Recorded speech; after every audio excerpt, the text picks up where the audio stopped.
today's video comes in two parts today. First part being NGOs, which is non-government organizations, and part two will be Katherine Heigl.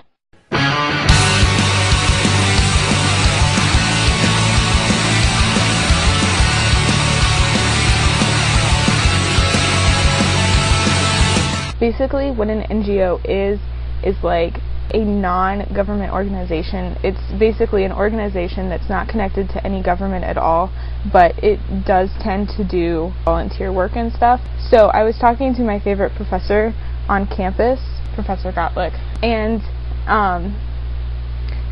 while I was talking to her or him, or it doesn't really, I'm not telling you my favorite professor on campus, and if my favorite professor on campus, Professor Gottlieb, is watching this,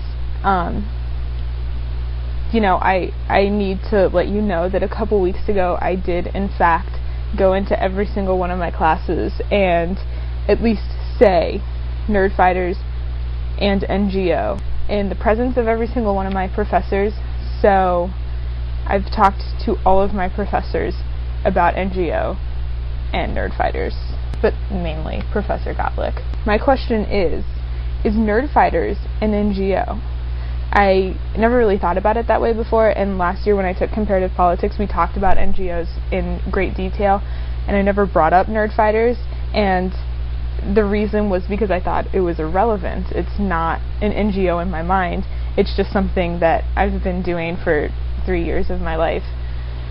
But apparently, who knew, it is an NGO because it isn't connected to any government, and it works on volunteer stuff around the world, and it's not like isolated in a single place. You know, it's really difficult to, I think, generalize Nerdfighters in an NGO, even though it fits all the criteria for an NGO. I'm not sure if it is because it's on the internet, but it also exists in real life. I mean, we had VidCon, and there's plenty of times where Nerdfighters have gotten together and met each other and hung out and had a great time and have done things to decrease world suck. I mean, that's basically the point of Nerdfighters. Just something to think about for you on a Thursday afternoon.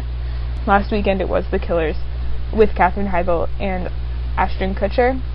Apparently, I had to go see it twice, but the first time that I saw it with my roommate Sarah and our friend Christina, and both of them spent the entire movie apparently being like, oh my god, that character is really Hannah, like secretly that's Hannah. I didn't see it at all the first time, like I didn't catch on to, I guess, all of the similarities between Katherine Heigl's character in The Killers and myself. I had to go see it again, and I'm thinking that yeah, Katherine Heigl and I might be the same person were I Katherine Heigl. Which is an interesting thought, because you could be whoever you wanted to be. Like, you could be like whoever you want to be if you were that person. Who would you be like? I did take my camera on an adventure, and if you want to check out that video, it's on my channel, but if you are my brother, Dietrich, you're not allowed to see it because there are some dirty words. It should be right there, or right there. I can't decide where I'm going to put it yet. But you should totally check it out. Hope it's good, funny. It's really long though, it's like 8 minutes, but it was like 40 minutes of video because my roommate Sarah is hilarious. She's literally the funniest person in the world.